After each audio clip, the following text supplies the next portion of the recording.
স্রোতস্বিনী পদ্মা, যার গর্ভে বিলীন হয়েছে কত ঘর, কত মসজিদ, কত মাদ্রাসা। ভাঙন ঠেকাতে স্থায়ী বাঁধের দাবিতে নানা আবেদন নিবেদন জানালেও নজরে আসেনি কারো। তাই তো বাধ্য হয়ে পদ্মার পাড়ে দাঁড়ালো স্কুলের শিক্ষার্থীসহ 5,000 নারী পুরুষ। একে তো নদীর স্রোত, তার ওপর অবৈধভাবে চলে বালু উত্তোলন। এতে ভারসাম্য হারাচ্ছে নদী, আর দিন দিন মানুষ হারাচ্ছে তাদের ঘরবাড়ি ও ভিটে মাটি। শনিবার সকালে শরীয়তপুরের সখীপুরের কাঁচিকাটা এলাকায় স্থায়ী বেড়িবাঁধ নির্মাণের দাবিতে মানববন্ধন করেন এলাকাবাসী। এ সময় ব্যানার ও হাতে পোস্টার নিয়ে জানান দেন তাদের দুর্ভোগের তীব্রতা।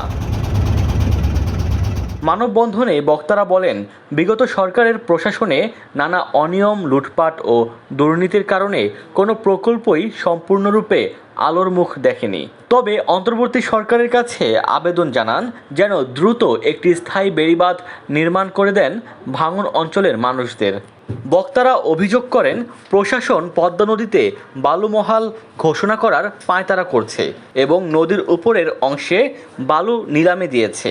তাই বালুখেকোরা পদ্মায় অনিয়ন্ত্রিতভাবে অবাধে ড্রেজার দিয়ে বালু কেটে বিক্রি করছে। এতে ভাঙছে নদীর পাড়। ডেস্ক রিপোর্ট, দৈনিক ডেস্টিনি।